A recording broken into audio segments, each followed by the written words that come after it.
Welcome to Armchair Expert, Experts on Expert. I'm Dan Rathers, and I'm joined by Minister Mouse, the Duchess of Duluth. Oh, let's bring that guy the back. sex chinchilla. Okay. Well, that's grown on you a little bit, hasn't it?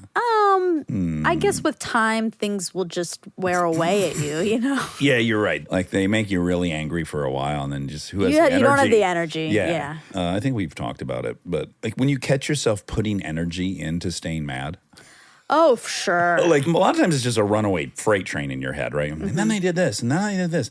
For some reason, I can see it in my mind when I'm like, well, now I'm actively trying to remember. That's a good thing to catch yourself on. Oh, yeah. All of us. Yeah. Someone who doesn't do that. A nice boy. Oh, who? Roy Choi. Roy Choi is a restaurant entrepreneur, an acclaimed chef, and a best-selling author. It's one of my favorite interviews you've done. Yes. It was one of these Heart Connection ones, yes, I think. He has several restaurants. Kogi Barbecue, an incredible restaurant, Best Friend at Park MGM in Las Vegas. But most importantly, he has his tremendous show called Broken Bread, and it is out now, season 2. That's an Emmy Award and James Beard Award-winning series that looks at food and how interwoven it is with culture, and it's fascinating. And it's kind of, he uses it as a route into healing, connection, wonderful stuff. Is it, dare I say, anthropological? Absolutely. Wow. Aren't all things? Yeah. Please enjoy Roy Choi. He's an armchair expert. He's an armchair expert. He's an armchair expert.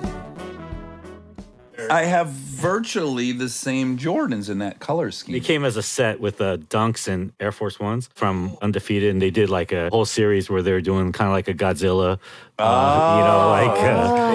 battle between a Godzilla King Kong battle. I had a pair in high school that I just want more than anything. Do you remember the Air Escapes? Yeah. Yeah, they were kind of like Air Force, I guess. And mine were kind of a gray and a blue and a white. I just keep waiting for them to come out with those. Too bad you don't have the original pair. I know, it's even hard to find a picture of those things because they also came in brown and white, and I really would love the brown ones. I've looked for them many times. I got some friends in the streetwear. Let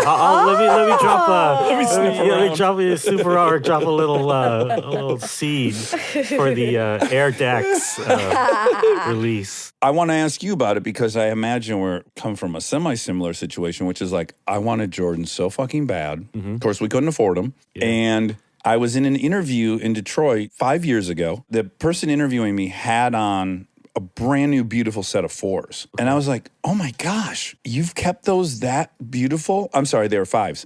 And he goes, no, they're like a month old. They just came out. And I was like, well, hold on a second. I literally had no idea. He goes, oh yeah, go to this thing. And in the interview, I hit send and bought like 3 pairs of the ones I always wanted. Yeah. And now I just can't fucking stop. There you go. Do you have a ton of sneakers? And I don't. I only wear what's given to me for free. Smart. Smart. So, I'm not like as big a shoe fiend as most people are. I'm not like a sneakerhead. I like wearing shoes. I don't like collecting them, you know? Right. So like as soon as I get them, I wear them and then I go on to the next one. I do too. I've never really been a collector of many things. I don't know. I've never had attachments to like material items. Was there anything though as like a junior high kid that you wanted that you couldn't have that you've now gotten? No, that's pretty weird. Yeah. I mean, I've had addictions and I've gone down really deep holes and I've stayed attached to many, many things, like just where I won't let it go. And I've written like horrible love letters on the back of pizza boxes, with, like the Jon Favreau scene in Swingers, like on the first date. So I've gone down dark holes. Not that I'm perfect in that way, but I've never been attached to material items. So interesting. I don't know why. But I think it might have been a foreshadowing or precursor to who I ultimately became, which is creating businesses that make no money. That's pretty much was my destiny from childhood. Well, yeah, you and I share the addiction thing. And I can't wait to talk about that. It's not often that my guest has also smoked crack, so it's like, right? Yeah. I can't imagine you get interviewed by a ton of people that have smoked a good deal of crack either. No. They're not open about it. Or they may not have ascended to a level where they're actually in a position to look back on it, because that really weeds out the recreational users and the addicts. It does. There's not a lot of like recreational crack And I feel smokers. like I moved to the front of the classroom with crack. because it was 1 week. It was just a burner of 7 days, just complete roller coaster all the way through. The lips are burnt to fucking oblivion. To on oblivion, day eight, right? walking through the fucking Hell's Kitchen. That's where all the crack was being sold in New York. I went so far through that I came out the other end and I was like, this shit sucks. I'm done. So that's it. You just had a nice 7-day run. Yeah. Oh, wow. It was like a vacation in Cancun. Yeah. That's incredible. I have to say, you found yourself in the perfect environment because you do not want to be like day 6 of smoking crack in the wilderness. You Yeah. want to be around other zombies. And New York was really like that at that time. I'm from here. Speaking of pizza boxes and love letters, I went to go visit a girl that I met in Korea. And without warning her, I showed up at her doorstep in Providence, Rhode Island. Women love that. They love it. You guys love that, right? love it. You It doesn't love feel it. dangerous at all. And this is before texting. This was just a knock. Sure. Yeah, the text was the You knock. had an address, a hard address. And a hard address. You show up, and then I knock on the door, and then obviously it didn't go well. So then I ended up in New York at the YMCA. It was $7 a night in Times Square, and that whole street that I stayed on was like crack avenue, man. It was Right. zombies. Like, it was crazy. What year was this? It was 94. I was just going to say, I was living in downtown Detroit in 94. And yeah, it was just ubiquitous. Yes. It was rare to see somebody not struggling with addiction out on the street. It was heartbreaking, but I didn't feel so bad because I was partaking, so who Yeah. cared? I think we should just start, first and foremost, with you were born in Seoul. Mom and dad met here, but mom's North Korean, dad's South Korean. Then they moved to South Korea, had you, and then you now come to LA at 2? Yeah. So they both came here for college. Okay. Graduate school. So my mom was from a well-to-do family. My grandfather was a gangster. He was Tony Montana. Oh, of Korea. really? Yeah, Really? My maternal grandfather. So Can you just tell me the timeline? The Korean War is 50s. 50 to 53. Right. Up until 50, they're living in North Korea. Right. And the war happens, they all flee. But my grandpa's a G. He figures things out. He gets to Seoul. I mean, Seoul at that time was basically dirt roads and buildings all blown up. It was just crazy at Yeah. that time. The war was coming off of the Japanese occupation. Because it's the peninsula in the Pacific Ocean, we were at the brunt of the whole Cold War between, communism and the U.S. Right. And Korea was the pawn in between it all, because that was the foothold into Asia. Yeah. And so most North Koreans came down, crossed the border, it closed. He's in Seoul, and it's like Tony Montana in the detention center, washing dishes, Right. in Miami. Tony and Montana's a Scarface reference, just so you know, Monica. I actually did know that, Oh, even okay. though I haven't seen Okay, Scarface. I didn't want to insult you, but I I also didn't haven't. want you to be left behind. But it's kind of one of those I have to zeitgeist. update my Yeah, references. Yeah, and so he figured things out. He was hustling the whole time, and he eventually took over kind of like what you would call Midtown Manhattan. Like, he took over and owned pretty much all the real estate. So my mom's family was very well-to-do, but that's a whole nother story because they lost everything. They had 9 sisters, 2 brothers. Both brothers got addicted to gambling and lost the whole fortune. So you come by this addiction my stuff, honestly. It's crazy, yeah. And so they sent her here to art school. Dad came from the total opposite. He came from the country in the South, ended up in the city. His father was just, a normal everyday banker, but he figured it out and became like the head of his class. So he came on a scholarship to America. They met, and then they decided to go back. I always make fun of them. I'm like, why the fuck you go back? Yeah, sure. Yeah, And so yeah. they went back, and they realized, because for a lot of immigrant families, once you taste America, it's hard to go back to where you're from. Yeah, but I also understand the desire, and I don't know that this was Yeah. theirs, but to like make it where you're from. I think part of it's Korea comes from a very Confucius model, very like male dominated, very respect your elders, respect your parents, always pay tribute to your family. So I think they were going back to do things right. But once you taste America, they were here in the 60s. They were driving like beautiful cobalt blue Impalas, wearing Ray-Bans, smoking cigarettes, drinking scotch, Yes. And they go back, and I think they realized as soon as they step back in Korea, they're like, we got to get back. Well, also they have a new thought, which is you. I forgot about this. This is probably the reason why they came back. I was born with a deformity. Oh my goodness. I totally forgot about that. Oh, what was the deformity? I was born with a cleft palate. Oh, okay. Yeah, Sure. a pretty bad one. So cleft palate is when your whole top part of your lip is ripped open Oh, when you're born. yes. So you're born with a hole in your face. But back then in Korea, like they were stitching people together with duct tape. So like I Right. don't think they saw me come out and they're like, There's they didn't know only- what to do. I'm assuming that it comes out kind of sealed where the crack is. So you can't just lace those together and hope for the best. It's a surgery. It's a surgery, yeah. But there weren't many of them in Korea, I think, at that time. And again, like you're talking about a industrialized country coming off of war, mainly built around textiles, not the most advanced medical equipment and training in the world. They stitched me together. It was all messed up. But the thing is, because Korea or any country outside of the United States is so homogenous, what happens is if you have anything that is just slightly different, as little as being bow-legged, buck-tooth, whatever, you stick out and you can't make it. Yeah, if you're fucked up looking, this is the spot for you. America is the spot for ugly-ass motherfuckers. Yeah. And somehow you put all these ugly freaks together and there's some beautiful people pop Absolutely. out. I forgot. That's why they came back.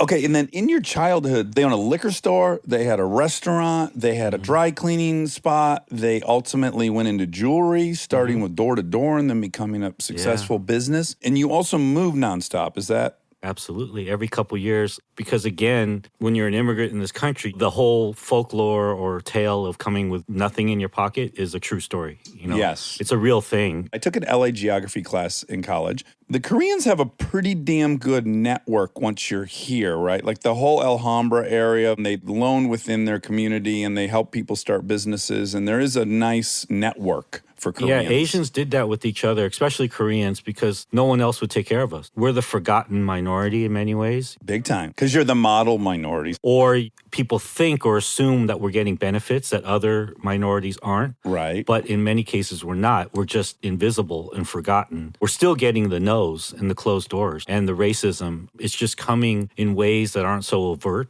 There's a few different minority groups that America doesn't seem to have much compassion for. Jewish folks, because in general, the Jewish folks they know were their doctor or they've done well in this country. A lot of people have those experiences with Asians as business owners or classmates.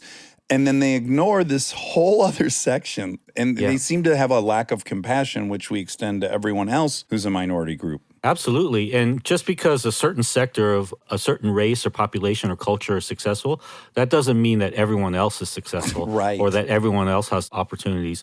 If you look statistically, and I know this podcast is about like nerding out and getting into details and info. If you look at the economics behind a lot of Asian communities within the United States, we rank as probably the poorest. Right. We're only thinking, and I'm going to be speaking way too broadly and generally, but we are only thinking of the Japanese student visa. We're not thinking of the Hmong or the Southeast Asians. Or we're not thinking of any of those people. Absolutely. And every country and every culture is so different from each other, but we all get grouped into one. Yeah. And if you've traveled Asia, each place is different as imaginable, really. It's very different. The food, the culture. I mean, we don't even look the same. But again, it's just the ignorance sometimes of anyone that's not from that part of the world.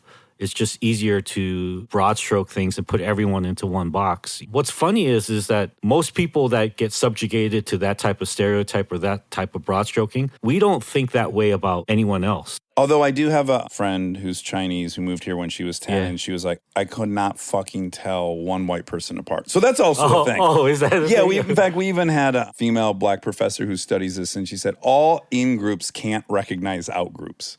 Really? Yeah, so black folks think white people all look the same. White people think Asians look the same. Asians, when they first get here, think we all look the same. And by we, I mean white people I'm speaking for. Looking at Matt Damon right now behind you. Right? How would you know? Is that me or is that Matt Damon? I did think it was you when I first walked in. But that was just at a glance. Yeah. But anyways, it is a phenomenon that we all experience. It's just like we get really, really acute wisdom of differentiating our group because we're around it nonstop, and then we don't have much experience with other groups. Maybe the only difference is sometimes white people just take it to the next level. Oh, they certainly do. Yeah. We're the worst offenders because we then take that and then we build a whole system off of it. Well, also because you don't have to know what it feels like to be marginalized. So, like, if you're on the other end of someone just grouping you in, you're just intellectually aware that that's wrong. Well, you pay a different price because the white people are the key holders to every opportunity, whereas it's not reversed. Like, we have to know the difference. Exactly. And white people don't have to. Yeah, well put. The other thing I found really, really fascinating, and again, I was in this class in 99, so we were not very far off the LA Rodney King riots. Yeah. And so much of that, I feel like, was explained in this class. One of them being this intense tension between often Korean store owners and black customers in these neighborhoods. And they broke it down in the simplest ways. Like the way you show respect in Korea is to not engage eye contact, is to be quiet, is to basically answer when asked a question. Like that's how they would show respect to a customer that comes in the store. And then for the Black community, it's literally the opposite. It's just a tinderbox of cultural differences. Yeah, but again, that was only a microcosm, a little sliver that the media blew up, and that even professors and teachers and curriculums blew up into representing the whole relationship between the Korean community, the Asian community, the Black community. If you really go down to the streets, if I could take you guys to Watts right now, Compton, South Central, anywhere, we can go all the way back to the 80s and early 90s to now. There's always a Mrs. Lee, a Mr. Park, a Mr. Kim, whoever that runs a store that has great relationships with the neighborhood. And what you mentioned about the cultural differences, yeah, that existed. But there was also nonverbal acts of love that were shared amongst each other, whether that was tab systems, also being just included in the neighborhood, brought family picnics and gatherings, stuff like that. I mean, it went both ways, but there were certain cases where people were stubborn against each other. And so you were in that. You lived for periods in South Central. And what was your personal experience? I just get along with people. And so there were times where I hated my family or my culture for treating certain people certain ways. Right. And there were times where I had to stick up for certain things. And there were times where I was caught in the middle of it. Yeah. Where I was doing beer runs or stealing stuff, and then the store owner's Korean. But I'm just an American kid hanging out. You know, you grew up in the Detroit area. I'm just a street kid hanging out in L.A. with a bunch of other knuckleheads. Doing hood rat shit. Doing hood rat shit. That's right. Not even thinking about any connections to your family that or you're anything. Betraying that your you're betraying family anything, your you know. Whole, yeah, Confucius don't mean shit to me, you know. So I'm just going in there grabbing shit. And then I'm running out, and then all of a sudden I see the face of disappointment behind the counter. And to have to carry the weight of that, it sucks. Like that's those kids were being kids, and you were betraying your people. Like the stakes are so different. Yeah. And then you got to go out the store and then just continue to be a kid. Yeah. But then you're carrying the weight internally. Especially when you're Asian, you kind of have to maneuver through that where you're carrying a lot of this silent guilt or the silent shame. When you're just doing American shit. That's right. You know, just growing up. How many places did you live, do you think, between arriving at 2 years old and then, let's say, going off to the military school? 8 to 10, yeah. Now, here's a really easy theory to concoct. I moved a ton as well. And I crave control like you can't imagine. Do you think cooking was like, oh gosh, here's this 8x8 area that I am in total control over, and I know what the outcome will be if I do it correctly? I didn't consciously confront that because I was so immersed within cooking. So sometimes cooking is all we have as families, and especially my family and my extended family. So as Asian immigrants, especially in the era that I grew up, we took a lot of shit, man. It was part culture, part language, part just not knowing how to react. But a lot of that stuff, you just keep quiet and you just put your head down and you just keep going. People yelling horrible things at you, throwing things at you. A ton of the hip hop that I love that came out of LA in the late 80s, early 90s is just chock full of negative Asian stuff. Oh, yeah. It was hard for me to grapple with, especially when like Cube made Black Korea. Yeah. You know, it was hard for me because those were my heroes. Yeah. And then all of a sudden they're saying these really horrible things about my family. And it was really hard for me to reconcile the two for a very long time.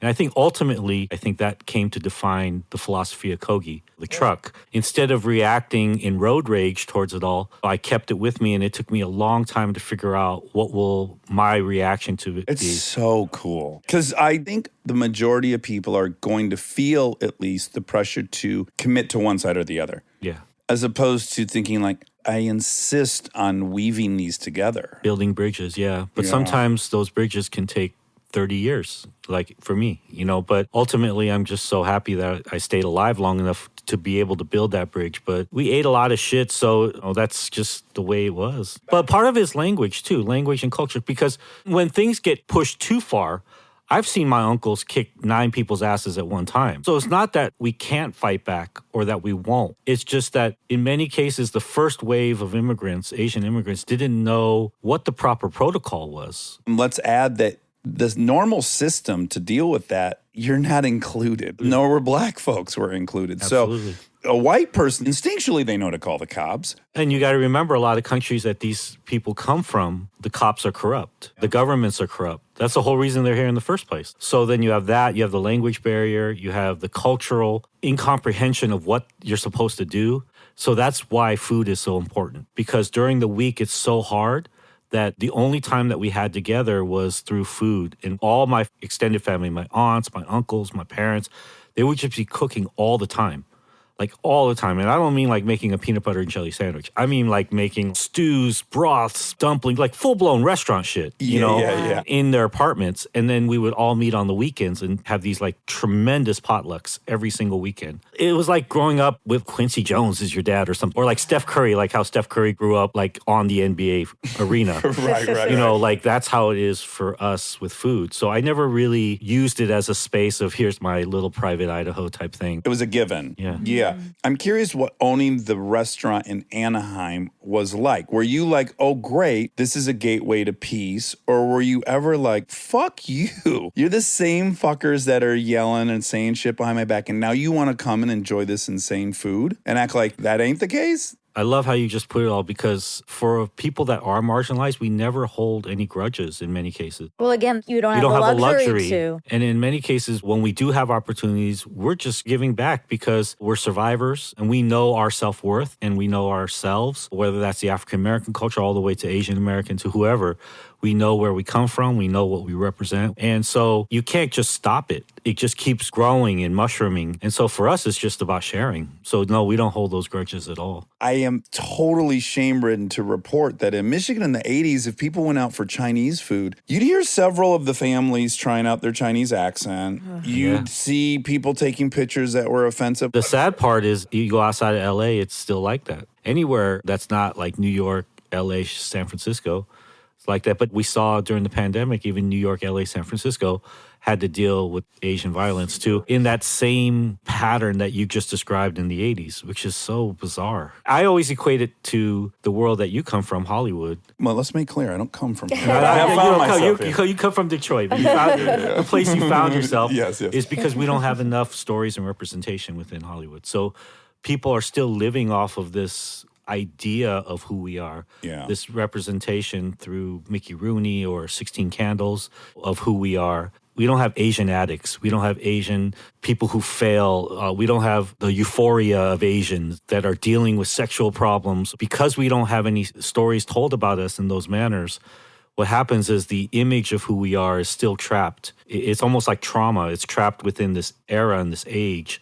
Well, where I'm from in Michigan, my introduction to someone speaking in an Indian accent is a cartoon version, which we've actually had a lengthy, we had Hank on to go through that whole thing. And I, again, am embarrassed to say that had I not had a best friend who was Indian and really learned the story and really learned how few people represent her. Until Mindy arrives, it's like, who's Monica on TV?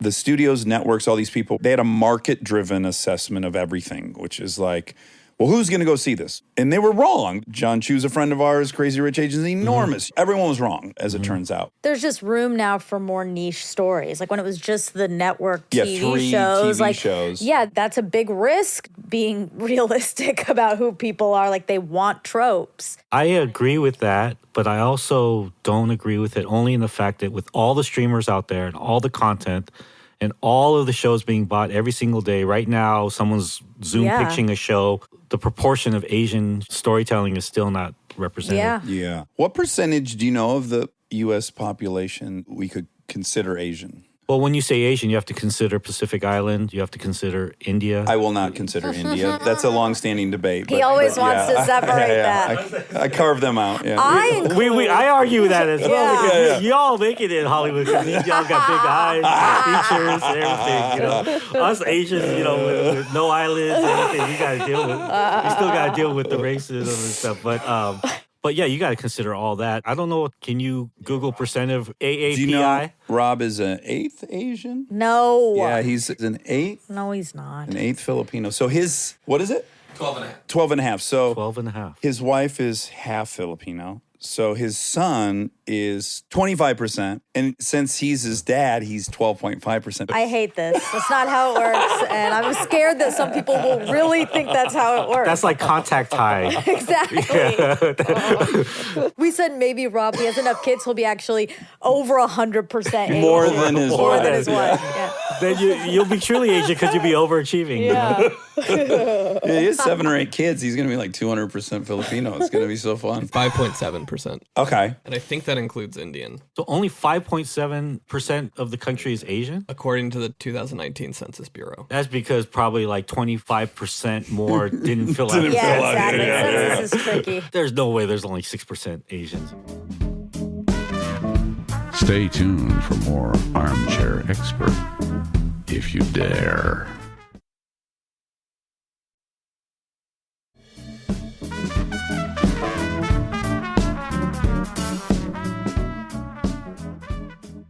So, in your really interesting story of moving everywhere, having all these different interests, making dumplings at 8, mom selling her own signature brand of kimchi around, Yeah.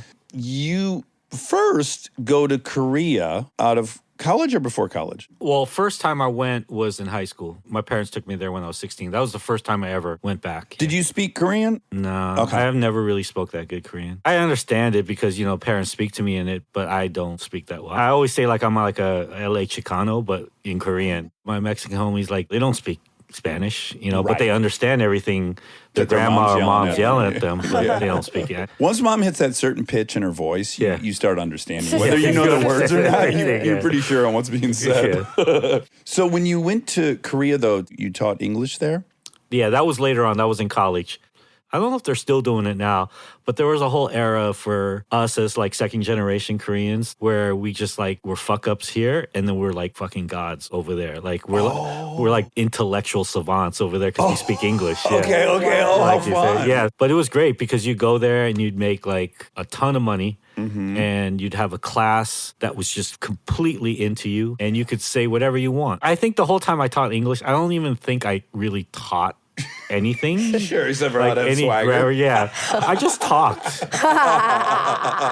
And they just kind of took the class to like hear the words and hear the lingo and the rhythm. This sounds like a dream job for me because I just love to talk. It was the podcast before podcast, It sounds like you were already so immersed in the culinary culture that going there must not have been that big of, or was there still another level that you were made aware of once you were there? No, I think once I got to Korea, what amazed me is just how fluid and affordable food is, but it's still the same food. Here in the States, the difference between nutritional food, delicious food, and processed food, it's all an economic barrier, right? Right. And so anything that is below a certain price is usually fast food in most cases. But in Korea, it's not that way at all. Right, there's no system for that. When I first started going there, that just really opened my eyes to food being so cheap yet so delicious It's like more democratized. and just filled with nutrients, chili paste, ginger, garlic, green onions, different herbs. And so that opened my mind because it made food a part of culture. I was young. I was in my,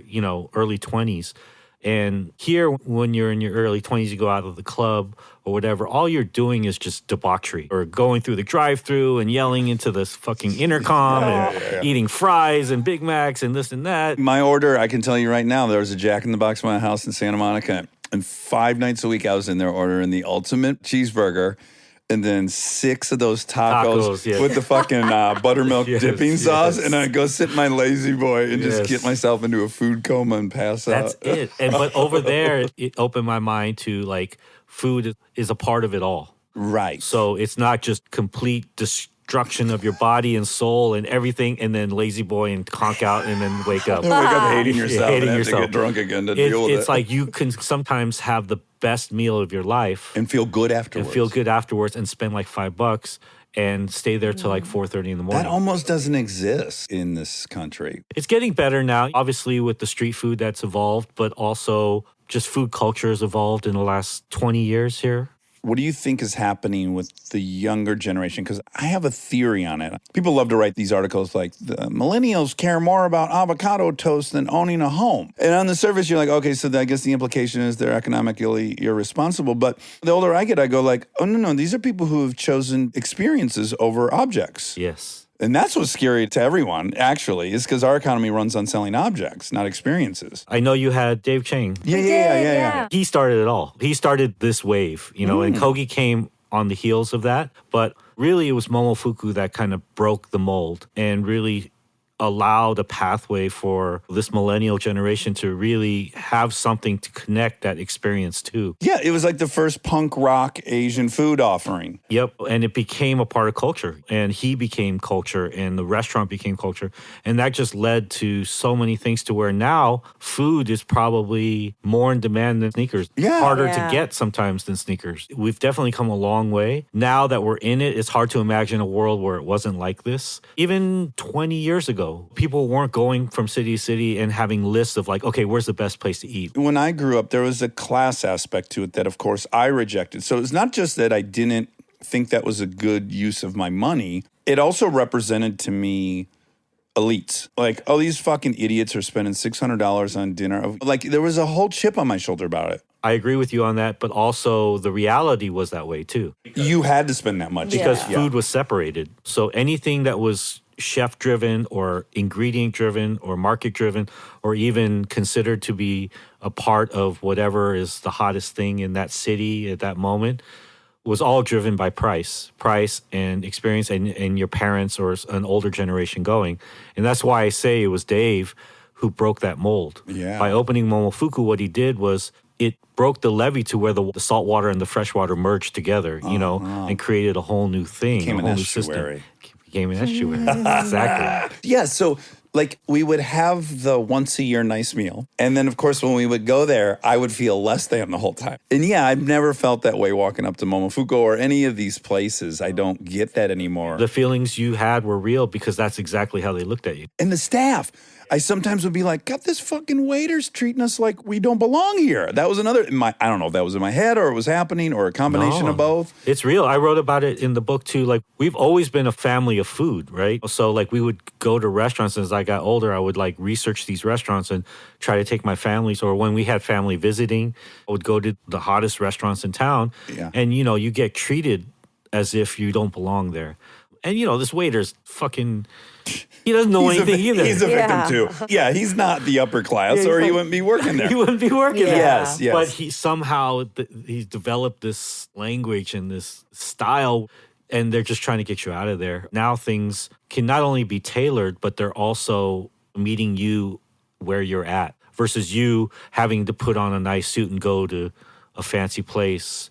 And I think the staff has increasingly felt cool that they're doing it. Not that they're like, they too should be blue chip family, third generation wealth. Absolutely, yeah. Like they've got a different swagger, which is cool. They don't have to wear all the same uniform. They can come to work with what they're wearing and have their own style. Yeah. And there's just been an evolution of what service and style is in America and what is considered to be excellence. And not just in food, I think across the board and everything. You see it with fashion, you see it with everything.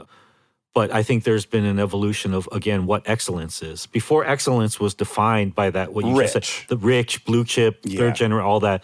But now excellence can be defined in any way, and you're seeing that in food. I think before it used to be, it was hard to have, it was limited because it was fancy. But I still think there's something to be said about wanting something limited or that you can't have. But now it's like you make a reservation and you go pick it up in an alley and they drop it off to you and you have to, it's like a secret thing.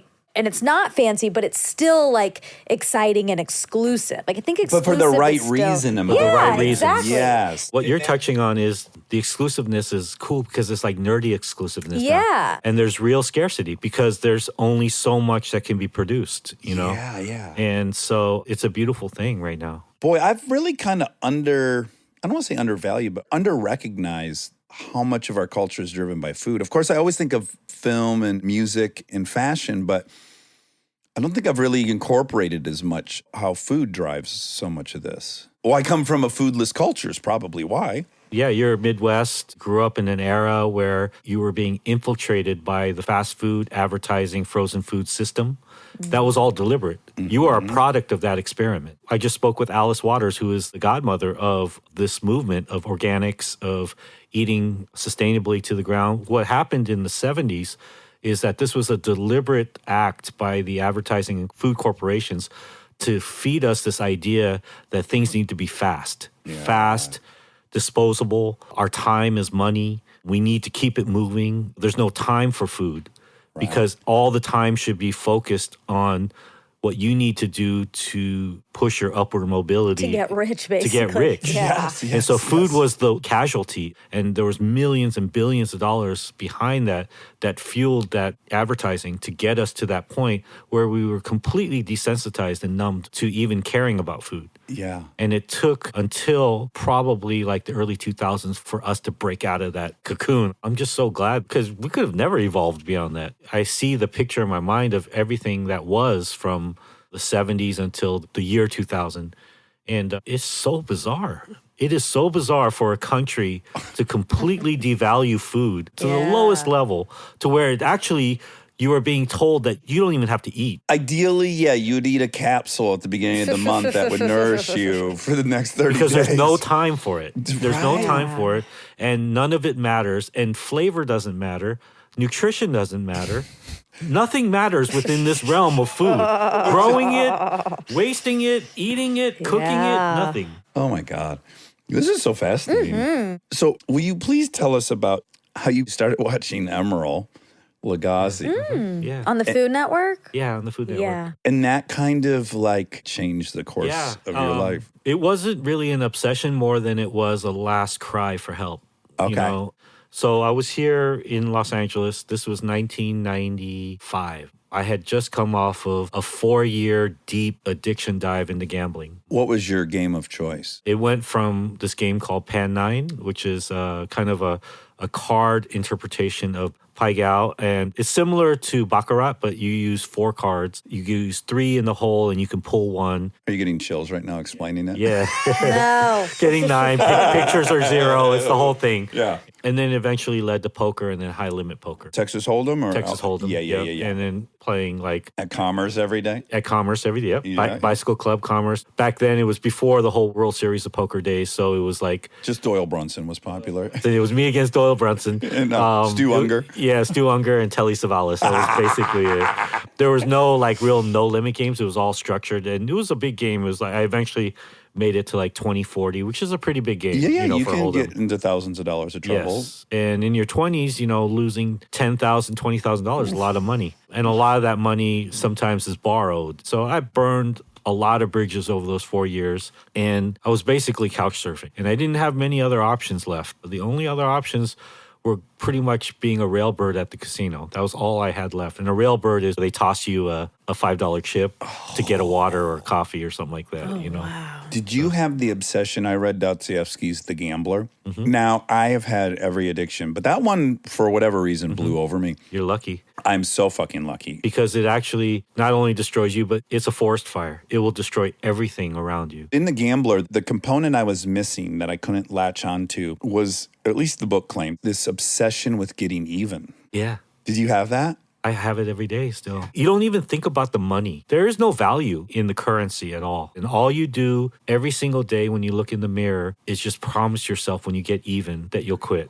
They've done all these adrenal studies too that gamblers are getting their biggest high when they're losing the most. Yes. Which is fucking so abstract for a It's non-addict. so crazy. Yeah. What happens is because it's all dealt in chips, the amount of money that you go through, 10,000 feels like $10. So that's where the adrenaline from losing comes into play because you're desensitized. The other thing that I think that addiction has over all others is the financial pull. It's like there's no way in which I can construct some fantasy where I'm going to go get the money back I spent on Coke. I agree with that, but also just the magnitude of what you're spending on it will never equal gambling Right. I can't do 10 grand of Coke in a day. in a day, Right. in an hour. I think what's also tricky about gambling specifically is if you're a successful person or you have the brain of someone who pushes themselves and is motivated and wants to be a successful person, you are gambling. Like, we've all gambled with our lives. We moved to LA with no money to try to be an actor. Like, that's a gamble. That's a straight flush for sure. Yeah, and I mean, so it's that balance, right, Yeah. of knowing when to gamble and when you can't. Also, you're in the judgment business. So you sit down at these tables, you have this added ego going like, well, 5 of these guys are much dumber than I am. Yeah. You always sit down and say, I could take them. Everyone around you is a loser. That's a big part too. And everyone has their 15 seconds somewhere or another. And so what happens is you're swimming in this kind of lagoon of losers.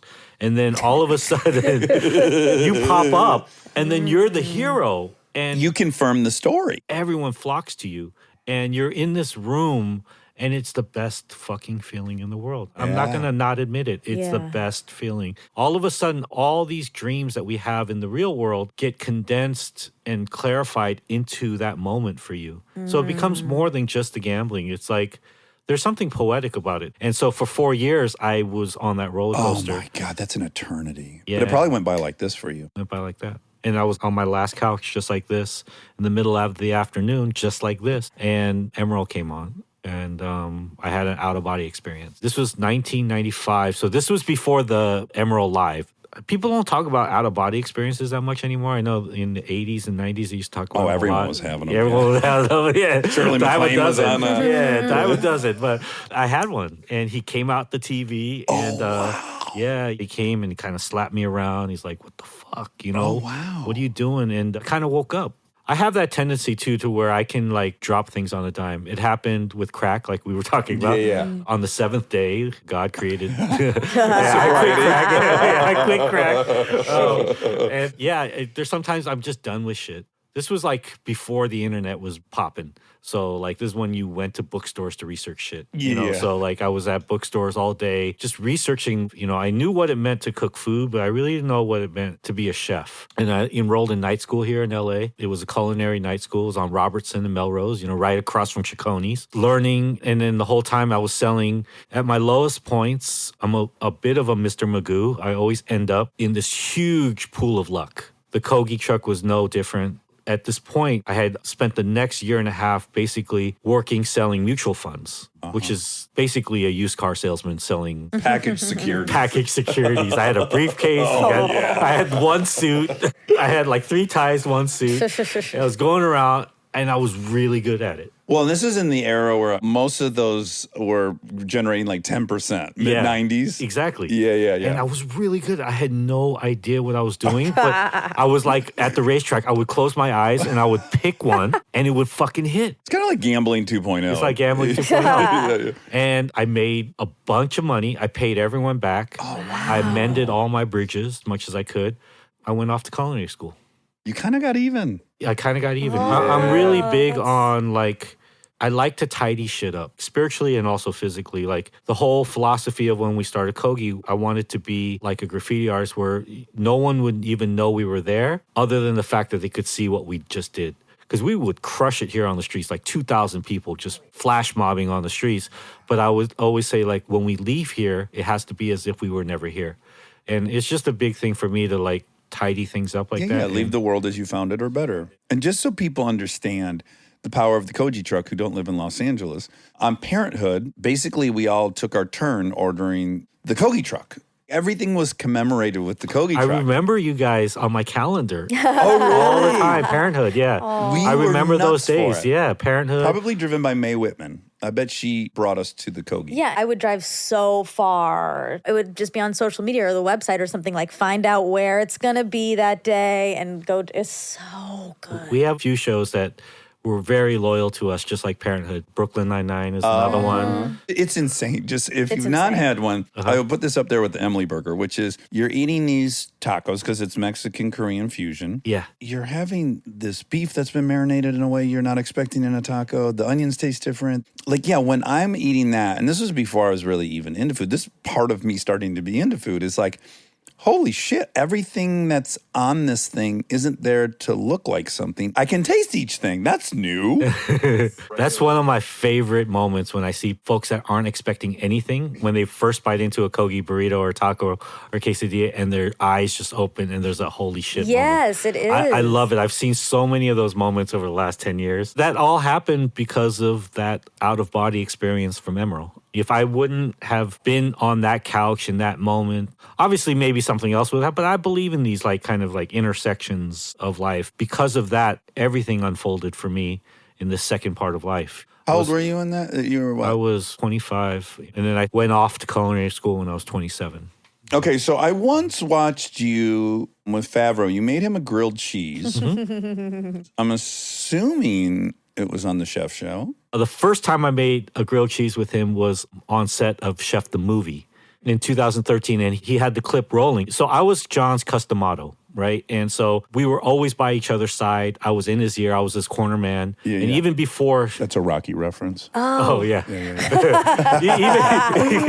Even before shots, like I would be like just behind camera and it would be like, put your elbow up a little bit or make sure you bend down and look at the cheese from this and that. Yeah. And so we would be doing that all the time. It would just be natural.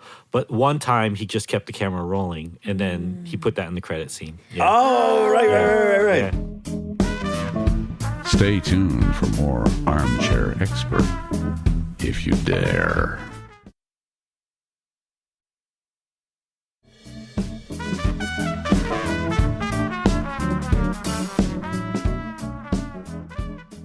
I gotta say, I've had this moment twice. Monica and I had it while watching Salt, fat, acid, heat. where they were in the Italy episode. And we started looking at each other like, we're gonna do this, gotta right? go We to need to Italy go, like, we tomorrow. need to get on an airplane tonight. Yeah. And then that grilled cheese, I was like, I think I'd cut my pinky off to taste that grilled cheese right now. Oh my God. And the care that went into it and the amount of butter. God bless Oh, the yeah. amount of butter that was used. Oh, yeah. I mean, that's the number one thing is most people don't put enough butter on anything, right? You know, Or salt. Or salt. And again, going back to the conditioning of us not enjoying flavor, the amount that we somehow got to the point of convincing ourselves was enough is like way, way below anything substantial. But I can see the connective tissue, which is for 35 years, we eat all this processed garbage food. Everyone's putting on weight. So now we're on this mad grab to figure out how to not get so overweight. And then butter So becomes then the- butter's ruled out. Yeah. Salt's going to lead to hypertension. All these things. It's like, no, eat shit with real ingredients. You can probably have that much butter and things will be okay. Yeah, we were so deranged that we would eat all of that processed food. And then the things that are supposed to be delicious, we would make undelicious because we're compensating. Yeah. Whereas really, the key to life is eat delicious food from the start. And then you can indulge because it's actually good for you all the way through. So, yeah, that grilled cheese, that was the anchor to the whole thing. And I imagine that was what was shown to pitch the show. yeah, it wasn't just me. It was John, too. He did all the sound mixing for the grilled cheese at Skywalker Sound. So the same thing, the same machines or whatever that they use for lightsabers was used for grilled cheese. Yeah, Dolby Atmos. Yeah, Dolby fucking- Oh my God, Atmos. that's The amazing. grilled cheese is cooking in all corners of the room. Yes. Yum. And it was just all those little things that, you know, John. Yeah. He's just such a genius and he's just thinking about every little nuance and every little thing. And it was just all the points of the universe coming together into that one grilled cheese. John is like the most willing pupil in the world. And he's fucking been rewarded so greatly for it because he can go to you and say, like, I don't know shit. Teach me how to do this right. Have you ever witnessed how fast John can synthesize something? Have you witnessed it yourself? Yes, it's incredible. He was going to do a project at one point and he actually called me, which was great because I got nothing to teach him. Yeah. But he was doing something based on early hominids, and he knew I was an anthropology major. So he's basically like, what textbooks do you have? And let's chat. And this was the first time I kind of got to have that role for 5 minutes. But yeah, within 10 minutes, like, he's got it. He's got it. Yeah. Almost annoyingly so. Like, Yeah. well, this was 4 years of my life. I'm glad you got it. Yes. Same thing with cooking. It was 20 years of my life. 20 years of my life, and he got it within 5 minutes. And so he did come in with what you had described of, I don't know anything, teach me everything. Yeah. I'm completely a sponge. But he would be proficient at it within minutes. Yeah, it's very impressive. Oh, fuck him. All right, let's talk about your show. You are in second season of Broken Bread, and your show has a really kind of noble pursuit in what you're covering and what things you want to expose. And we've touched on a few of them, but right out of the gates, the first episode, you go down to, is it 26th Avenue Night Market? And I guess just if you could really quick, what happened in the pandemic to the restaurant business? Completely folded. Do we know what percentage of restaurants went out of business? I don't know what percentage, but my armchair guess at it would be 30, 40%, of small businesses. Wow. And those are the ones we want most Yeah. should be out there. Because it was a game of charades this whole time. I think that's what the pandemic exposed is like, one, a lot of the reasons people are opening restaurants, including my family back in the day, is because there's no other outlet. No one's hiring you. There are no jobs available for non-English speaking people. But what we saw in the pandemic is that the restaurant model itself is so flawed because it doesn't allow anyone to get any step forward.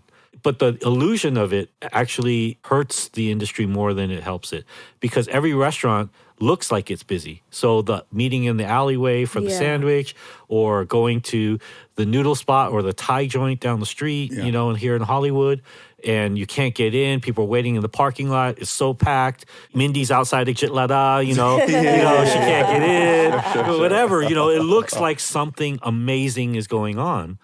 But behind the curtain, maybe Jitlada can last a week without money. It's hard to fathom that because usually when something looks good on the outside, it means it's probably pretty good on the inside. But I remember having this in the early 2000s when Roscoe's had declared bankruptcy. I was like, I've never been there where there wasn't a 30-minute wait. Yeah. So what happened is it's the energy, it's the action that keeps things afloat. And then once everything stopped, everything was exposed. And literally within the first week of the pandemic, you saw restaurants just say, I have no more money. And then it turned where people lost everything, but then started a cart or street food. And that's how Avenue 26 started to really blossom and emerge. What is the side of the equation that's so fucked up? Is it that we don't pay enough for food? Or is it that the food, I kept hearing in the episode that the food is really expensive?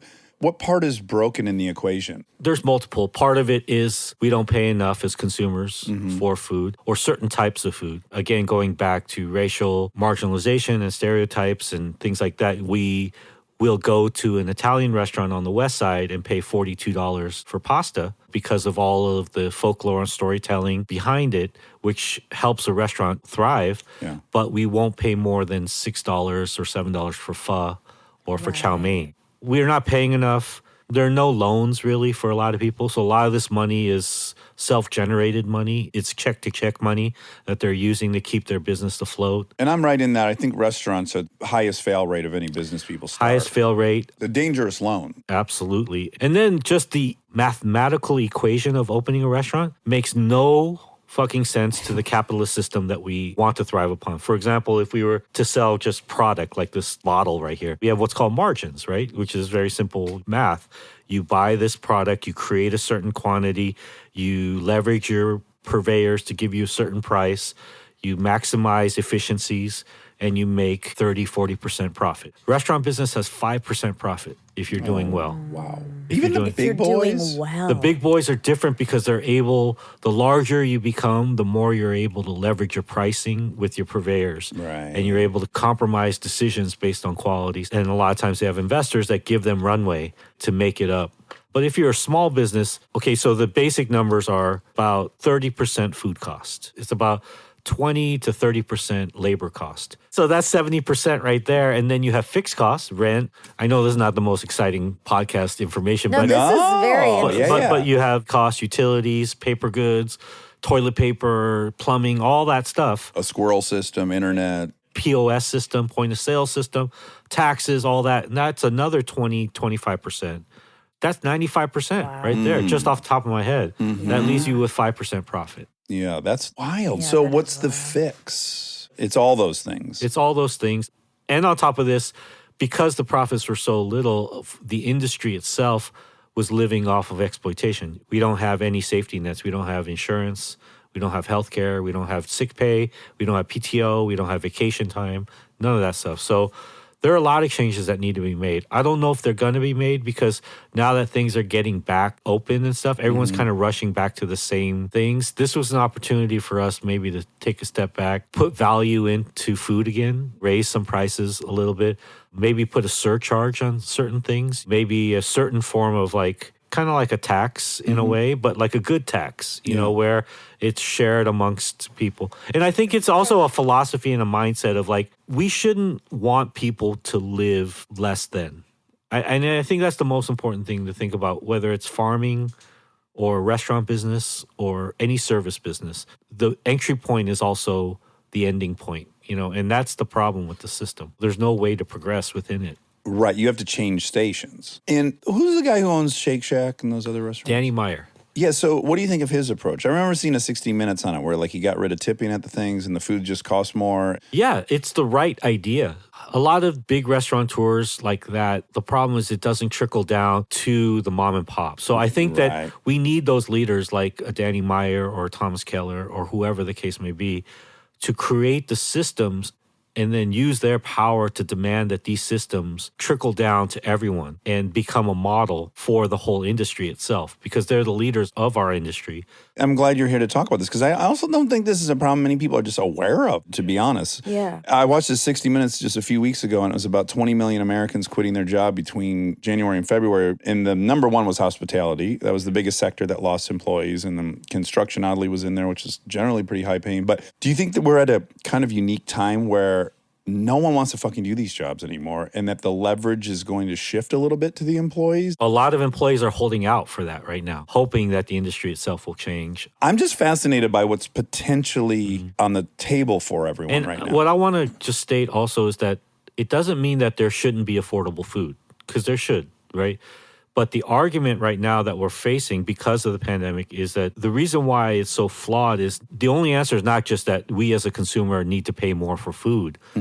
The reason why we need to either pay more or look at the whole system is because it's not that everyone is not making enough. It's just that all of the costs around them, what you're making in a restaurant doesn't allow you to live within a city. Right, where the restaurant is. Yeah, everything is just too high right now. Yeah.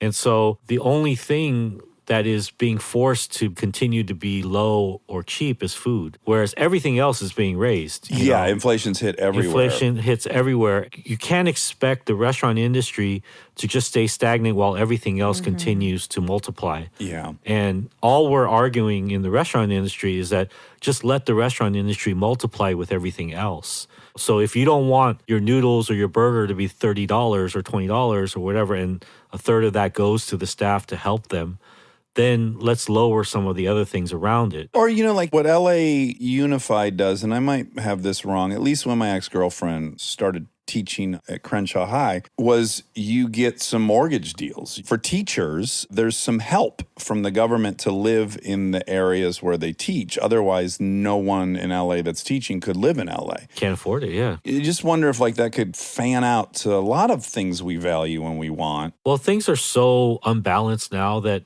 I'm like the least political person in the world, but I think that we need some form of like democratic socialism. We still need to be a capitalist country. And there still needs to be the opportunity to make it big at any moment in life. Just tripping over a rock, you could become a star or whatever. You know, we need that. But things are just so way out of whack right now that we need something in the middle to be able to sustain at least just a basic form of life. People can't even get to sea level right now, and that's the problem. Well, I'll tell you, as a staunch capitalist, the part that makes a ton of sense to me is Apple made the best mousetrap.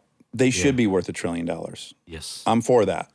But they couldn't have made that mousetrap in India. They couldn't have made it almost any other country. That's why we have 80,000 of those companies, and most countries don't have any. So this country is a place where that can happen because it has an infrastructure, it has a university system, it has employees, it has all this stuff. That needs to be recognized. On some level, it would just be dishonest to not say that the system itself helped create this $1 trillion company, and that some part of that $1 trillion needs to continue to nurture the system that can allow more apples. That's exactly it. That's that democratic socialist, whatever you want to call it. I don't want the government owning fucking chip manufacturers, but I do want the people who have profited from this amazing system to keep the system working in a healthy manner. Because I think without it, we won't have those We companies. won't. They could do whatever they want to do to trick the IRS and save money. But take that money and then create a fund that will balance things out just a little bit, because right now it's just too imbalanced. Well, I want someone to do some hard science of what the earned credit would be. Like if they wanted to launch Apple anywhere else in the world, what incurred expenses would they have also generated? And I'm not even asking for all that, but like maybe half of that we put back in the system. My last question on this is, have there been any movements so that multiple restaurateurs can co-opt themselves so that they can have the leverage when they're ordering the beef and they're ordering the vegetables? I think we're heading towards that. I think the reason why it hasn't existed, because the restaurant industry has been so fractured. And your competitors. There's ego. Yeah. It's almost a sport. It's almost a sport. There's a lot of like ego involved. You want to be the best. You don't want to share your secrets. But then there's also this other factor of fast food and conglomerates and chains. Well, that's who you're competing against. They've done it. They've gotten together to create a baseline of pricing. So that's existing. And then you have the individual restaurants that are all fighting for whatever crumbs are left and not sharing information with each other. But now, since the pandemic happened, I think there's a move towards that. And the last thing I think that needs to change is the tipping system. What I think is unfair about the tipping system is that we live in a restaurant system where certain people within the restaurant can make $1,000 a night, servers, work 4 hours. And then most of the people working in the restaurant, the other 80, 90%, are only making minimum wage. Even the cooks, you would think, like cooks. before this was told to me, I would have assumed they were the highest paid people. Because this is a bootleg of a European system that was brought into here that lives off of this kind of fantasy that we're all living in Downton Abbey or Bridgerton. Like things have to be presented in a certain way. Yeah. There has to be a language that's used. There has to be a face that is synonymous with the illusion of what service is. But I hope that we can move to an era where it doesn't matter how you look or how you speak or whatever the case may be, that everyone makes the same. If that could happen, that could help a lot. Because these restaurants where servers sometimes are coming in and, again, just literally walking in at 4:45, right? They start at 5, they leave at 9 when the last table is served, and they're walking out with $1,000. If that money was distributed evenly across to everyone, I think there could be a lot more balance just on a micro level with each restaurant. Yeah. I think there's been lawsuits about that when people have tried to do that. Yeah, because, again, it's a draconian system that exists that if you mess with it, there's grounds for people to bring lawsuits against you because you're taking money out of people's pockets and this and that. We were talking to Dan Savage kind of privately, and he was talking about servers in Austria for some reason, and that when you just pay those people an appropriate hourly wage, and they have health care, and they have leave, and they can have children, you stop being patronizing to them. Oh, this kind of fake niceness that people have, because we all can feel the guilt of it. We know. So it's just like, would it be crazy if just everyone got paid a real thing and it wasn't like each table was this do or die, they like me, they don't like me, I'm going to make no money or a ton of money. Like any other job, just like every time you did your job, every time I did a line acting, they came over and say, I don't know, it's a little cuckoo. It is. Yeah. You hit it right on the head. Like if every line you said and someone had a wad of cash and tipped you. Yeah, Favreau either gave me nothing or he gave me a 20 at the end. Gave you 20. And then so your mind is like, do I kiss his ass? Do I do better? Do I tell him to fuck off? That's a whole nother podcast. The amount of things people say about you in the water station. Yes. Yes. Well, I worked at CPK for a while. Oh, you know. I've said those things. You've said those things, right? Yeah. Well, I just want to say your show has a ton of great episodes that explore all kinds of fun things. From seed to table, we talk about the sovereignty of seeds, which is so fascinating. That's, I think, a topic you would really enjoy on this podcast.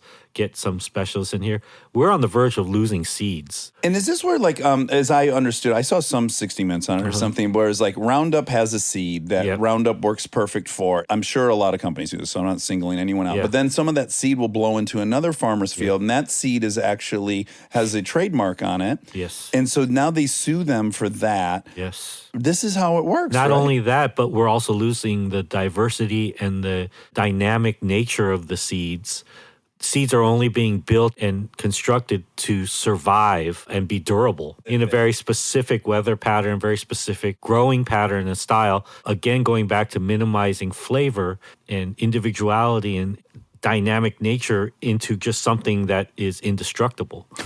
Right. We're 50% there as a human race. The world's seeds are owned by 4 corporations. 50% of them are. This is actually a great sci-fi movie. There's a whole network of young farmers and individual farmers that are fighting against this in the way farmers do, with a smile and really great and a beautiful heart, and saving these seeds in their pockets. Are they heirlooms? Heirloom seeds. If you're listening and you've never had an heirloom tomato, like a real one, it looks grotesque. It looks like a spoiled brain out of an elephant, maybe. It's not going to draw you in with its convolutions. Fucking taste one of those things. Oh my God. You can't even say that that's a tomato, and the other thing I get is a tomato. And so the world that a lot of the seed protectors are trying to save is that world.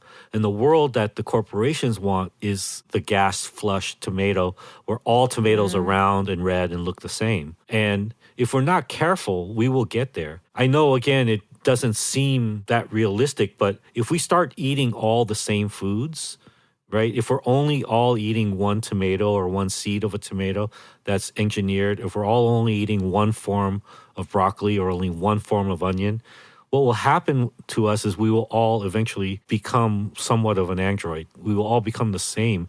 Well, the same microbiome. Same microbiomes. We're eating the same thing. And all those things are controlled, and they can be moved like a joystick to however they want us to be. Well, as we're finding out, like we're having all these autoimmune diseases as a product of a lot of this stuff. So now that'll get confronted. Eventually they'll acknowledge, this gives it. And then so they'll steer it to, we'll have another product to solve the first problem. Absolutely. Yeah. And that's what the seed protectors are fighting. Oh my God, so cool. And then you got Chuck D in Leimert Park, which is so cool. Yeah, and that's about Black entrepreneurship, which is not the topic a lot of people talk about in the uprising and racism and resistance here within America, is that there is the stuff that is up front that is very important. Brutality, violence, a lack of access, lack of upward mobility. But the fact that the African American community doesn't own any property or land is one of the most detrimental. And we focus on that in the episode. In this capitalist economy, if you don't own any land, you're always at the mercy of someone else. Yeah, and then your children are born without any of that generational wealth. wealth. Yeah, it has to start there in many ways. It has to start there, and that's what we address in that episode. And we show examples, and we show arguments, and all this. What network is the show on? It's on Tastemade and KCET. Tastemade. That's where my tiny kitchen, yeah. Tiny kitchen was on. Yeah. Oh my God, I forgot that you guys are Cohorts. peers in the food space. Well, listen, man, I'm so happy for you that as a man with many addictions, you've somehow figured out the same thing I figured out, which is you just get to go hang out with all these people you're probably super fascinated with. And that's your fucking quote job. So tip of the hat to you and to me and to Monica. Yeah. So great to finally meet you and hang. And I wish you a ton of luck. And everyone should find and record and watch. You might have an out-of-body experience. Don't rule it out. Broken Bread Season 2. Check it out now. And if you want to learn more, please go to brokenbread.tv. That's so simple to remember, brokenbread.tv. Yeah. I think you can go there and get activated if you want to get involved in some of these issues you cover. And Roy, what a fucking delight. Thank you. I hope next time we meet, we're eating something. Yeah, please. Yes. And now my favorite part of the show, the fact check with my soulmate, Monica Padman. I can't believe you dress as a teddy bear now. This is your new look, teddy bear. Every now and then. Do you know the history of teddy bear? Oh my God, no. Why it's Tell called us. a teddy bear? No. It's very mean. Oh no. Canceled? No, Theodore Roosevelt, who was a hunter, he was on a big hunt, and he didn't have the heart to kill this certain bear they had cornered. Okay. And then the newspapers made fun of him. And they said, Teddy's bear got away or whatever. And then they started making adorable little bears as if to say, like, it was so cute he couldn't shoot it. So that's why they were Teddy's bear. Oh my Teddy God. bear. Isn't that wild? That's crazy. You know so much. Well, I read I'm trying to think where I just found this out, but I did tell the girls that. And then it led to a little 6-minute history of Theodore Roosevelt.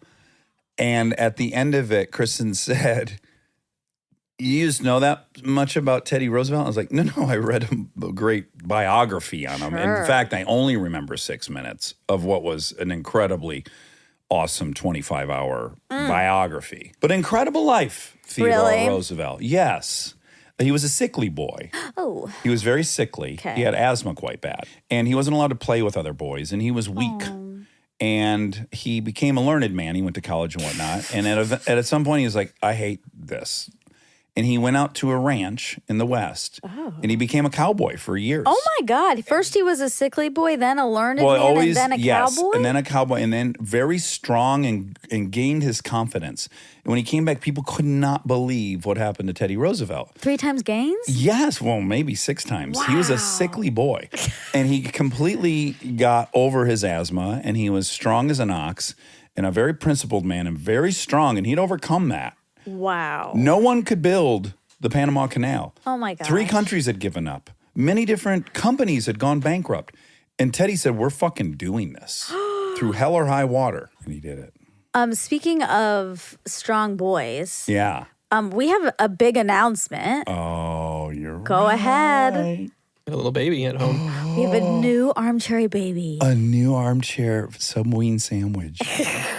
Rob had his little baby boy. Can we know his name? Yeah, it's Vincent Gregory. After Vincent D'Onofrio. D'Onofrio, if you're listening, congratulations. Big fans. Vincent's an awesome name. It is. I love it. It's very strong. It was 2 of my great-grandfather's names. Really? No brainer. Also, legendary motorcycle company from England. The Vincent Black Shadow, the most valuable motorcycle in the world. Also, Vince Vaughn's name. Yes. And Vin Diesel. Oh. Okay, and how's it going? Doesn't like to sleep much, but he's a good boy. Good boy. Good He's a little little boy. good boy. Also, Rob, now 17.5% Filipino. Okay, no. Exciting. Yep. Exciting stuff. No, wouldn't it be 24? I can't read. The math is he's 12.5. I think I'm up to 25. 25. Okay. Yeah, because Well, he was 12.5 with Calvin and then another 12.5. You're right. He's 25. So now he's matching Calvin and Vincent. This is a ding, ding, ding because we actually talked about that in this episode. Oh, we did? Yeah. Oh, right. Of That's course we did. Because Sim. he and Roy are both Asian.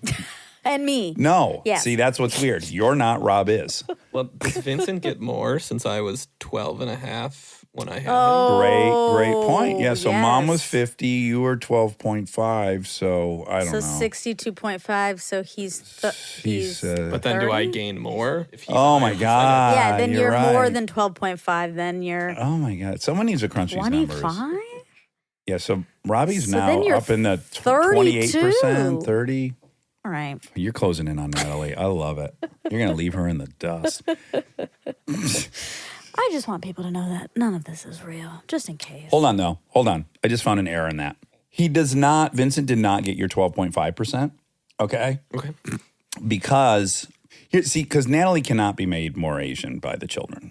Right. So if you were 12.5 and then you made Vincent 28%, then that would make Natalie, we can't have her going up. Okay. Fair, yeah. Well, why? Why is it only the dad that gets to Well, move because up? it's only fun if the Chicagoan becomes Filipino. Okay. It's not fun if the Filipino becomes more Filipino. Yeah, I think it's great fun. It's all great. It's really great. We should get Vincent a teddy bear. Ding, ding, ding. Ding dingle. Oh my gosh, What's I he got more into? news. What? You know what my animal, the one that represents me from a child. Crow. No. Oh, fuck. Oh, I know. That's my Polar bear. Yes, polar bear. Yeah. Crow's my favorite animal. I thought you were going to tell a crow story. Close. Polar bear. Okay. Polar bear is what my mom's always called me because my hands and feet were so big. And I had lots of posters of polar bears and a polar bear stuffy that I loved. Okay? Guess what I read the other day? What? You're going to fucking shit your little My teddy polar bear bear outfit. outfit? Yeah. All polar bears are left-handed. No. Yes. Yes, it's in this That's- great book. Lincoln's got this series of books. It seems like something I would have bought her, but I didn't. She found this on her own and she ordered all of them. She's her dad's daughter. It's versus. So Komodo dragon versus king cobra.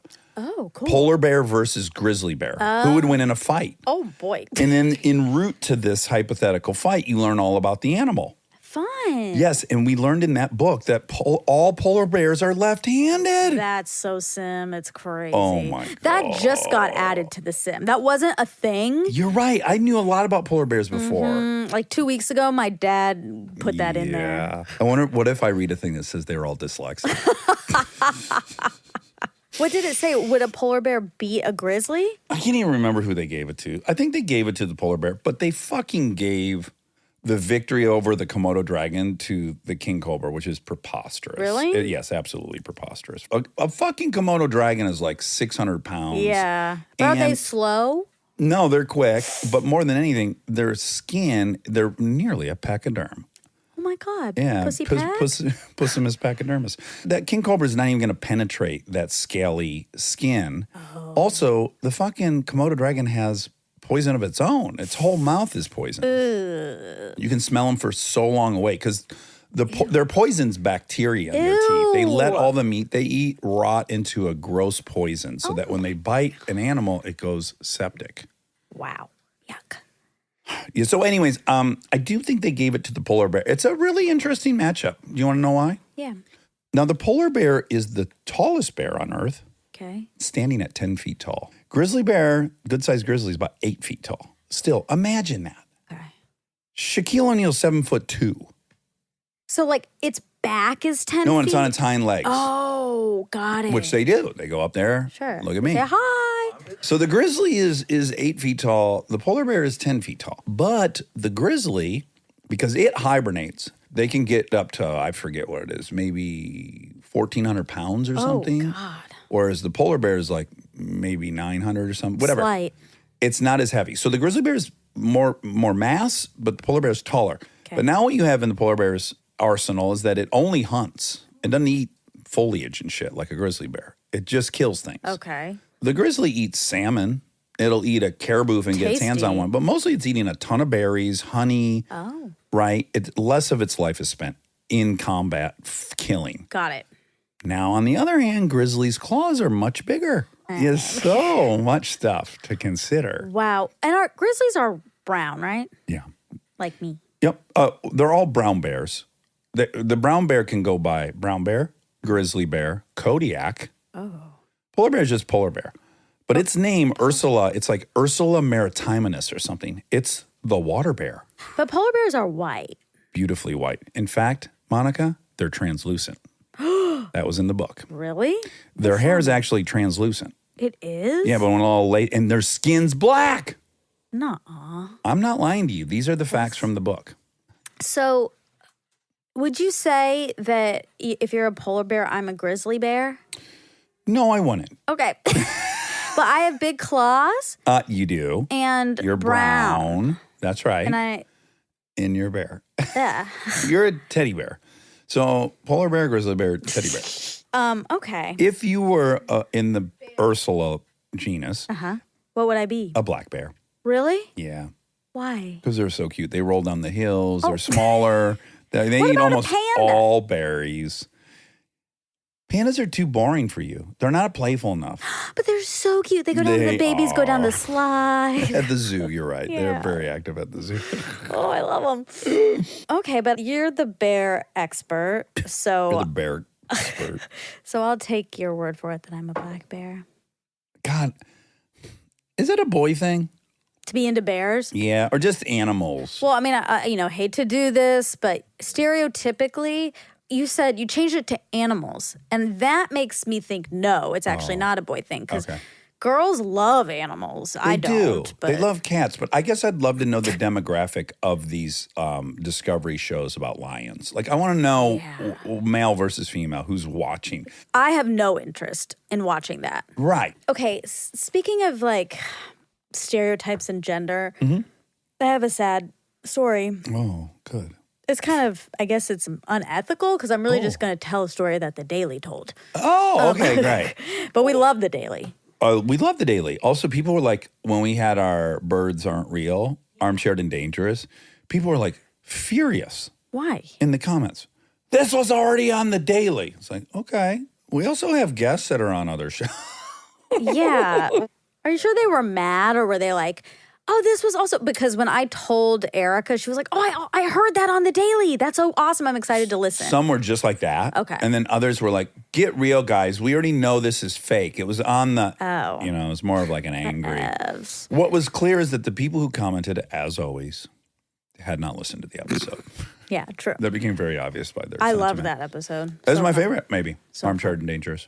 Okay, so there was a very powerful daily from last week about Ukraine, and they spoke to a few different men involved, and it's just like, it is so heartbreaking, the whole thing, and just regular people who just have to like, one guy was just like working and bringing food to his office, and then he had to go, and then, but for me, like the saddest one was this guy who is gay Okay. and is like, I never picked up a gun. I don't want anything to do with that. I'm not violent. He like tried to get to Poland and they said no because he was a man. yeah. And he's like, but I don't want to, I can't do it. I don't have the constitution for it. Yeah. And it made me just so sad that it was like, well, you're a man, so. Oh, right. It's interesting. Okay, good. Let's do this. Let's dance. You know, I'm the first person to be really critical of men. So much of what we do is toxic. It's controlling. We've been the dominant gender, and women have paid the price. They sat at home and cleaned, and gave us kids, and we did whatever the fuck we wanted. And as long as we were making money, that was the deal. Yeah. Terrible. But when it's time for the men to show up, we also need them. For sure. And it's time for the men. And this is the thing we do good. Like it's our time. Unfortunately, the world isn't such that everyone can stop having that role. There's still Russia. There's still North Korea.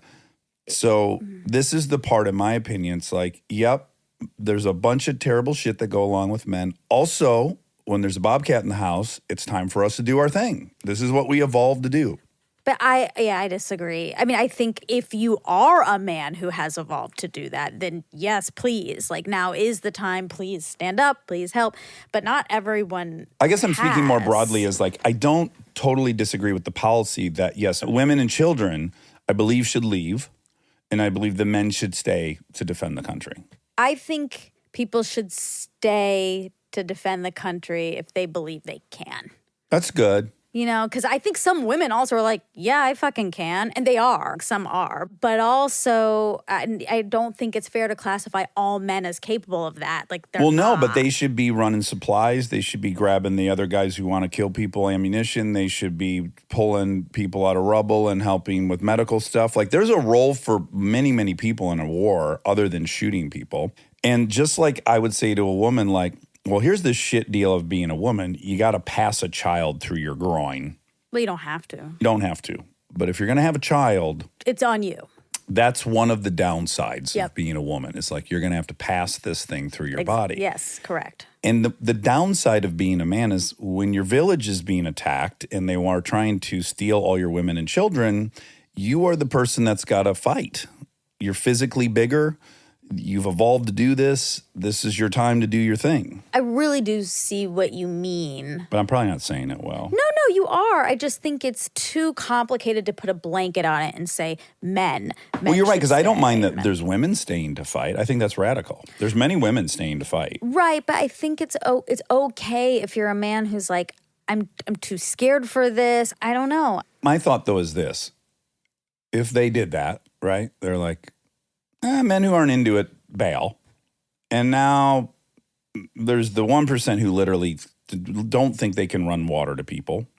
But they might just not want to get killed. And that's okay to be a man who doesn't want to get killed. And again, I'm not judging. And I don't know what I would do. I'm not in judgment. But I'm saying, let's start with saying the person doesn't want to go to Russia and live in Russia.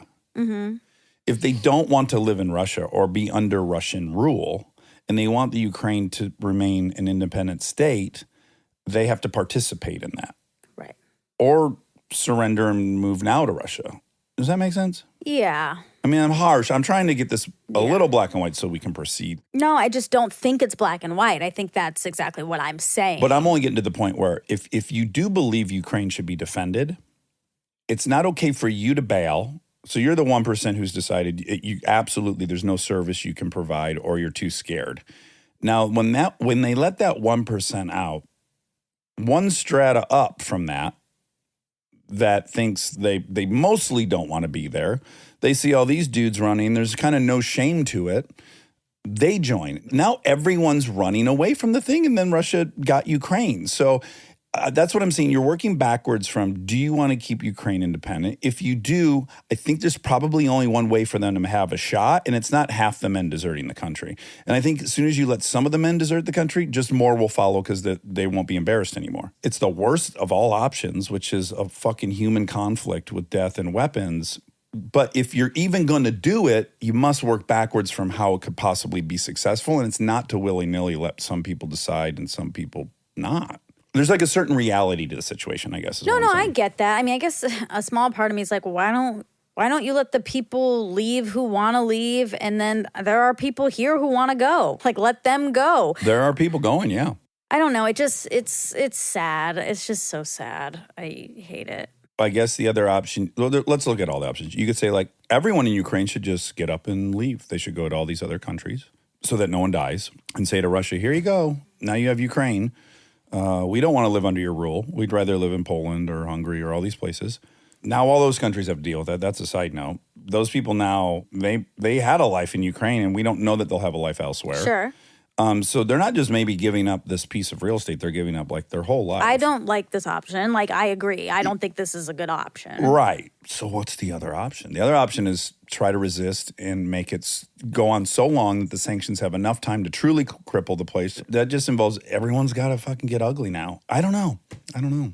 It's my personal disposition to be like, there's a big bully and we're a strong person on the playground. Yeah. And like, we gotta do more to help the vulnerable person. Right. So like, you wish we were doing more. I wish we could. I wish we could. I know. I don't. If they didn't have nukes, we can't initiate even, I mean, you want to be as dark as you can get. You have to let Russia take over Ukraine before we have nuclear genocide. Yeah, on planet Earth. I agree. But I think this is the strategy, which is hopefully it goes on long enough. It's embarrassing enough that the will of the Russians becomes very obvious. They don't want anything to do with this. This was a huge mistake. Yeah. Everyone's fucking broke. And they revolt and they get rid of that bozo. Yeah, I know. Oh, did you hear this cool thing that Elon Musk did? Yeah, he brought internet to the Ukraine. Yes, someone from the Ukraine trolled him. Was like, wow, you're going to space and you can't give us internet? He responded, Starlink will be up in 5 hours. He had already been working on it. So Elon Musk is put internet in there. That's awesome. Also, there's like all these small independent ventures people are doing. Like, you can like put money in Airbnb. I gave some money. It can go directly to the people. Yep. In fact, no one's touching it, but and I think Etsy is the same. Etsy shops and stuff like that. Yeah, so. Ashton and Mila have a really cool thing. They're matching up to $3 million. Oh, for people amazing! Who will go and do that for the humanitarian side of it. Wonderful. She's Ukrainian. Yeah. Yeah. I'm sure this is hard. All right, switching gears. Yes. Choi. This is one of my favorite interviews in a long time. A mix of things, like so fun, like a great person to be around, but also very vulnerable and open and so smart. I just really enjoyed it. The part that blew my mind was the gambling thing. It was so fun to get to talk to somebody that had a gambling addiction. I have zero experience with it, and it was illuminating. The whole like just needing to get even. Waking up in the morning and looking in the mirror and saying, I hope today's the day I get even. So I can quit. Yes, and also all I need is $5 to do it. The endless belief that could happen again. Oh, wow.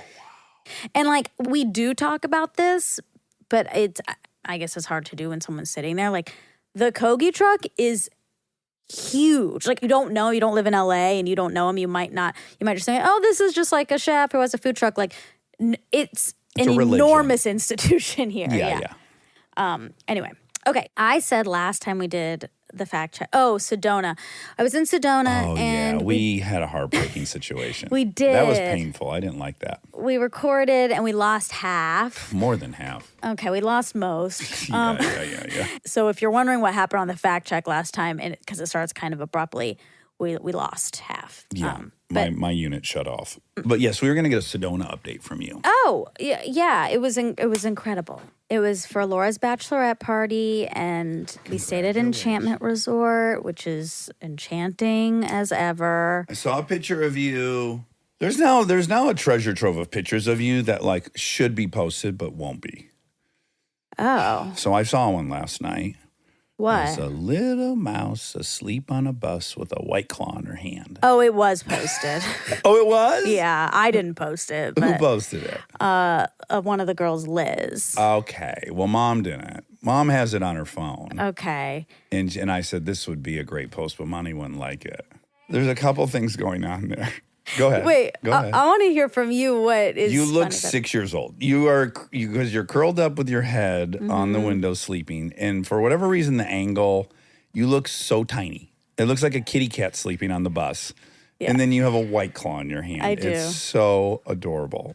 I don't like that picture because my neck looks bad, really bad. And also, it's deceiving. It looks like I drank so much White Claw that I like passed out. Right. And that is not what happened. There was like 3 sips out of that White Claw. And really that whole time I was like trying to sleep and trying not to puke. Right, because you were having a little bit of motion sickness. Yeah, on that bus. Yeah. It wasn't my favorite ride, 2.5 hours of my life, but that's okay. Which says a lot, because you were riding with me the last time you went up that mountain, and I was driving a quadrillion miles an hour. True. Yeah. I think it was because we just got off the plane. Like something about all the different motion, and I don't know. It just because I was actually fine on the ride back. Mm-hmm. Anyway, so the last fact check, we didn't have time to go through the Playboy article, but I said we would do it this time. Oh, okay. So I'm gonna read it. Oh, geez. This is, by the way, you're not going to let us post this thing. You're going to read a 20-year-old article of me, and I'm embarrassed already. Do you I'm want me to nervous. not? I don't no, have to. do it. Okay. Do it. Okay, 20Q, Dax Shepard. Oh, God. This is The headline nerve-wracking. is, this is a 9-minute read. It tells you. That's cool. The comic turned actor, parentheses, and drugged out bad boy turned vegan gentleman on failure and success. They caught me in the 1 year I was vegan. Yeah, 2012. Is success what you thought it would be? Oh, God, no. What if I try to do an impression? Do it. No, I can't. Oh God, no. I go to movies. I see myself. Me not feel better about myself. Me think we will feel good, but feel bad. Oh, God, no. But it's impossible to know until you've had success that it doesn't alter your daily struggles. When I was a struggling groundling, I thought if I had the life I have now, I wouldn't have to brush my teeth anymore and I could eat cupcakes all day. I'm still saying that. I need some new material. It's just your truth. I thought I eat cupcake all day.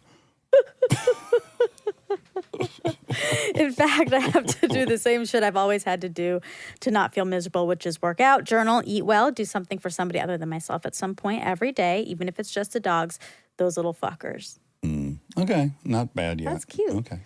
So was that really you driving like an outlaw and hit and run? Oh, this is to promote hit and run. That's okay. 100%. I'm from Detroit, and my life has been driving cars. In high school, it was drag racing. Then I worked for GM because my mother had a company that put on big car shows for journalists. We'd rent out Michigan International Speedway, and I got tons and tons of seat time in these crazy cars that a 16-year-old should never be allowed to drive. I fucking love cars, and I've wanted to do a car chase movie all my life. Okay. Not bad. It's like weird to say fucking knowing it's in an article. Playboy. But it's Playboy. Ding, ding, ding, boing, boing, boing. Okay, 3. Correct us again, but it also appears that your super hot, super famous co-star and fiance, Kristen Bell, was actually buckled in alongside you.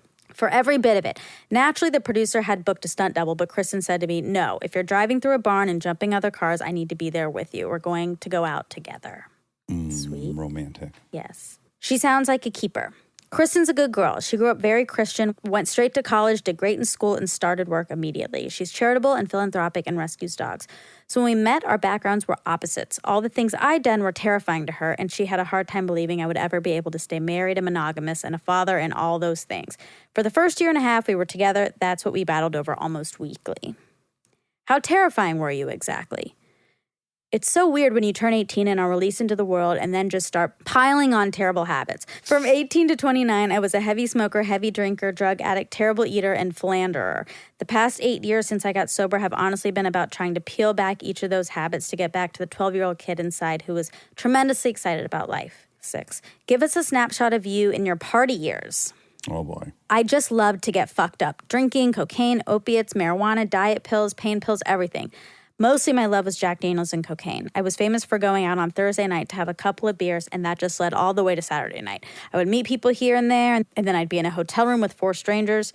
Oh, they're tapping out? Well, someone new showed up. Well, what's your name? Yeah, I love to go dancing. I lived for going down the rabbit hole of meeting weird people. Of course, come Monday, I would be tallying up all the different situations, and each one got progressively more dangerous.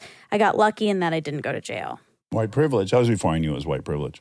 Yeah. How much you've grown. Yeah, kind of. I think these are all the same stories I just still say. I got lucky in that I didn't go to jail. Or worse, says the person. And you said, oh God, yeah, my nose is completely sideways from a drunken altercation.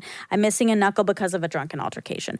Somehow I was usually able to get sober for work. I got sober for my first movie Without a Paddle, but then I was fucked up. I got sober for Idiocracy, but then I was fucked up for 3 months. Then right before I started Zathura, I knew I would get sober for that. So I went to Hawaii to relax, and that's when things went from bad to worse.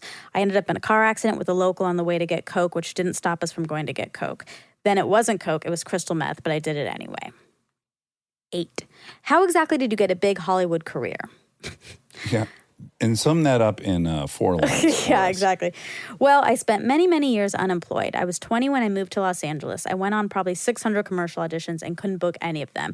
I went through the groundlings. Everyone there had agents but me, and it was a ridiculously amazing group. I was there with Melissa McCarthy, who was nominated for an Oscar, Octavia Spencer, who won an Oscar, Tate Taylor, who directed The Help. Success is just a war of attrition. Sure, there's an element of talent you should probably possess, but if you stick around long enough, eventually something's going to happen, you know?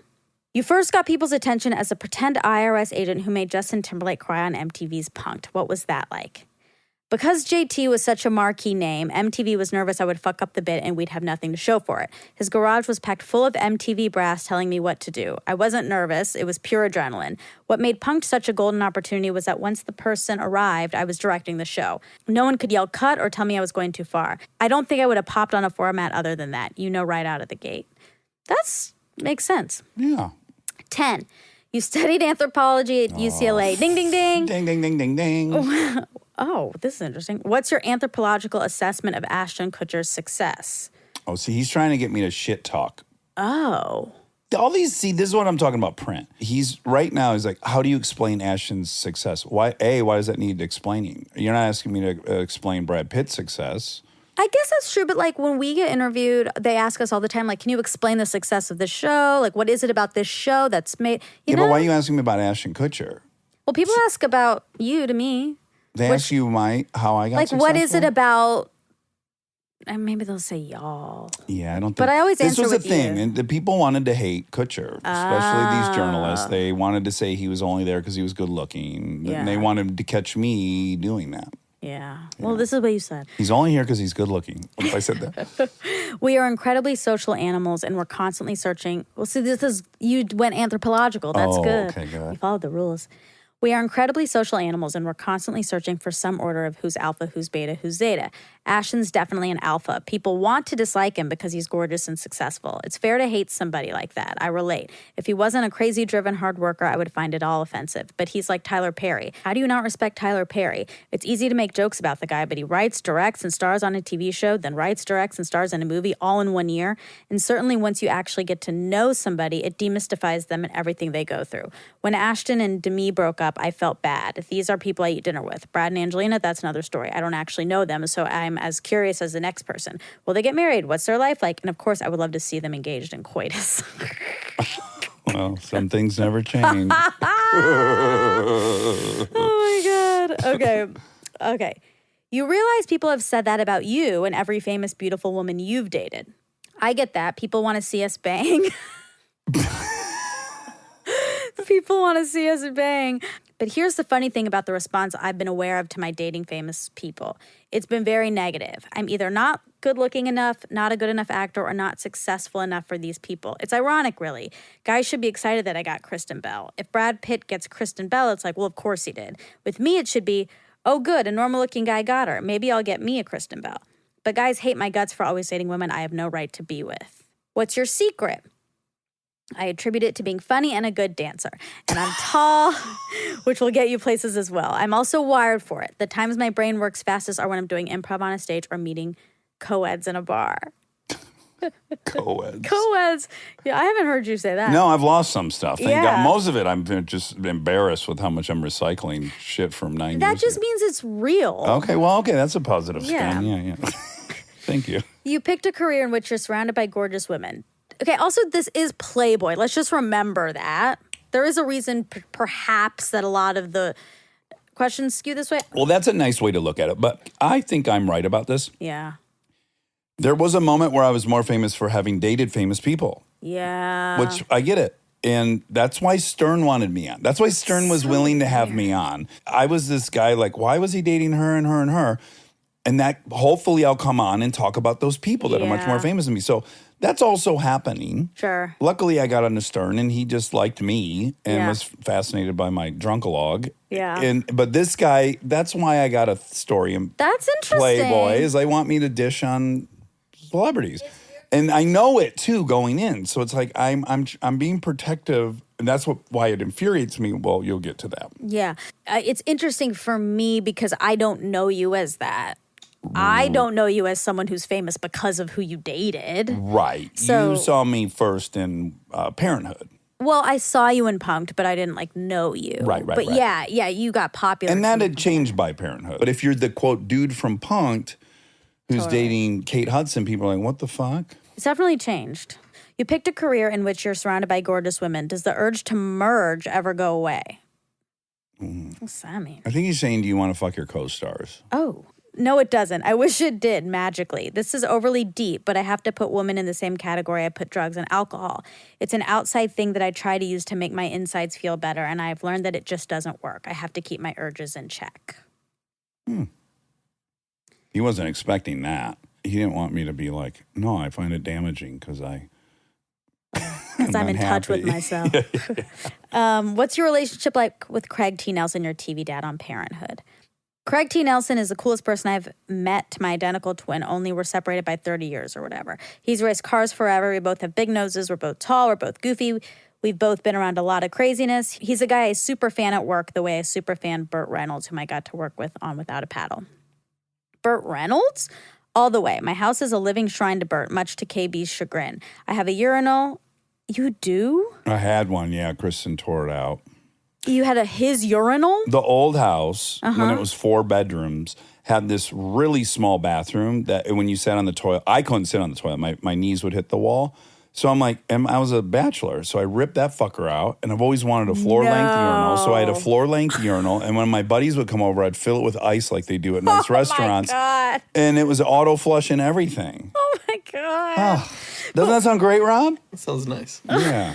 Okay. I have a urinal, and above it is a poster of Gator with a personal message that says, to Dax, you're a hell of an actor, but more important, a hell of a man. Love and respect. I would go to his trailer every day just to hound him for stories because I had so many unanswered questions. Like Jackie Gleason was a very well-known and admitted functioning alcoholic, yet 80% of Smokey and the Bandit is him traveling at high speed. It's clearly him driving, and it begs the question, what were the safety protocols when Gleason was driving? Bert's answers were implausible. The physics of what he told me couldn't happen, but who gives a shit? They were great stories. I love that man.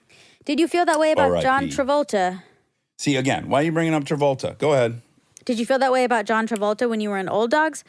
Well, they say you shouldn't meet your heroes, and that's probably good advice unless you employ the strategy of hanging on to your daydream of who they are. Urban Cowboy is in my top 5 dramas of all time, so Travolta could have been lighting other cast members on fire, and I would have just seen Bud climbing off the oil rig or the guy from Pulp Fiction. I'm like those female fans who saw Elvis on his last tour. They didn't see the 300-pound beached whale on the stage. They were cheering and crying for the guy from 1956 swaying his hips. So I didn't even really answer. No, you did That's a good job basically of okay. aiding that. I like Travolta, though, for the record. He's a sweetheart. Yeah.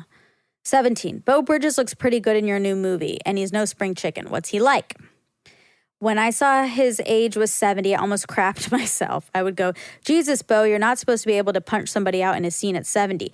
My grandpa couldn't have done that. What's your secret? And he goes, I've been a vegan for 12 years. I was like, damn, I need to think about this. And then I saw Forks Over Knives, that documentary, and I was like, I'm in. I've been a vegan since January. I feel like I'm time traveling. 18. And how are you feeling? It's nothing like the pill in the Matrix, but damn good, like 15% across the board in every respect. I sleep 15% better. My allergies are at least 15% better. I have fewer body aches. My skin looks better. I'm never starving, and I never need to ride the couch feeling completely full and disgusting. 19. So your vices are pretty much under control. I think I have a pretty good handle on my isms, but it takes a long time. Each third or fourth bad thing you give up, you still have to hold on to one. I'm still on nicotine. I pound about a dozen of those Comet throat lozenges a day.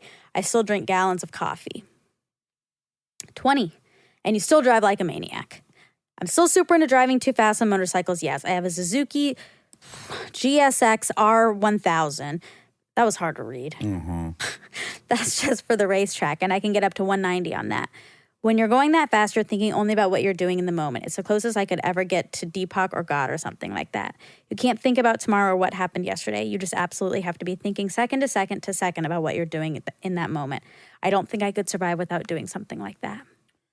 So I imagine the part. I don't see, or maybe you. Oh, maybe they took didn't it print out. It. Maybe, or maybe No, they maybe asked they you. took it out for this because it's now online. Maybe. The printed version had Has it? Yeah. Shit, I need the printed version. That's weird. Unless they just asked you and it was annoying when they. Oh, no, 'cause no, you my saw it. issue is they didn't say those names, and then he put you've been with whatever question it was about stars. Yeah, Will you yeah. go back to that question? It was like maybe 12. It was. What's your secret? It was around that what? Oh, what's your secret? 12. Yeah. Oh wow. That's weird. So what is that question? Well, also you picked a career in which you're surrounded by gorgeous women. Does the urge to merge ever go away? Also, you realize people have said that about you and every famous, beautiful woman you've dated. Comma, and then he listed 3 names. Oh, interesting. And then I just go like, well, I guess my secret's dancing and blah, blah. So it looks like I didn't correct him. Oh, I see. That was taken out. I know. I went ape shit, and my publicist called and was ape shit. So Yeah. I wonder if in subsequent things They probably retracted it. okay, that's the Interesting. only explanation. All right. Well, now I'm not. I'm fine now. But that was a fun journey. Was it? Yeah, for me. I'm not too embarrassed by that. Good. We didn't learn one thing about me though. We already know this about me, right? Well, you said co-eds. Yeah, and I So said you used to say co-eds. in coitus. I used to say You still say co-ed. I coitus. still say coitus. Yep.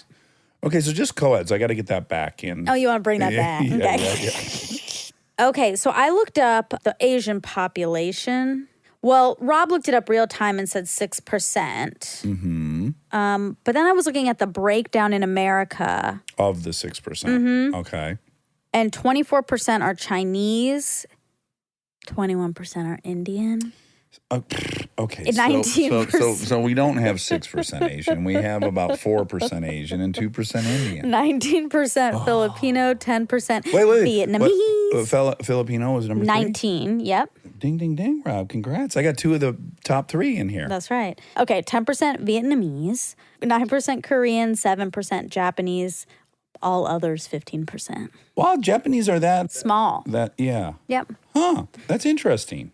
I thought Hawaii is very high concentration of Japanese people. Maybe all of that is in All Hawaii. there. Yeah. Oh, wow. Did you think it was higher? I don't know why I thought No, that. Okay. because I know why I thought that. Okay, go ahead. No, you go. No, I don't. I don't know anything to say. I think because Japan was so talked about in the 90s as being this economic power. So I think just, Oh, I see. it's like a lot of, you don't hear about Myanmar ever, former Burma. Right. When was the last time you heard about, you don't hear about a lot of these countries. They just don't make headlines. But we were obsessed with Japan the way we're obsessed with China. In the 90s. Well, but I think that's actually a reason why there's less here, because it was a successful country. They're not escaping. They don't need to leave. Yeah. Really good point.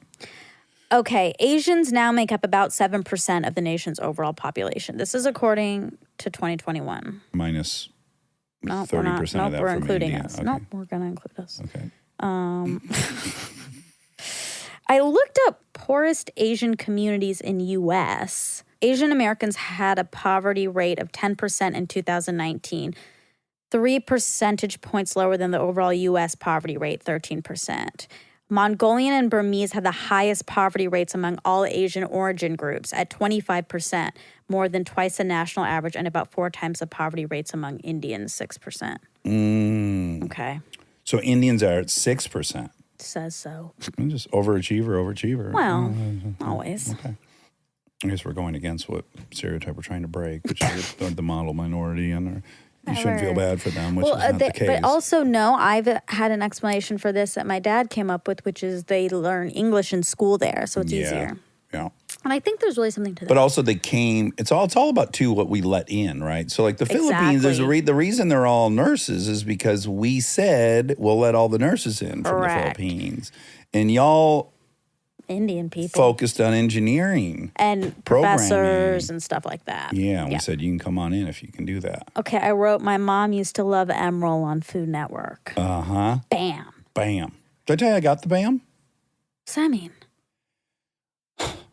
On that trip, so much happened on one trip. What trip? When I was famous for 30 seconds and they invited me down to the Sugar Bowl to go out on the field for Nokia and do the Nokia halftime thing.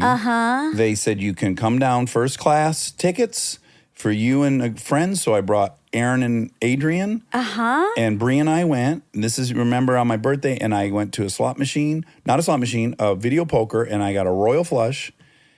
Right out of the gates. This is not ringing. And then we were all staring at it like, oh my God, royal flush. This is like $3,000 or whatever.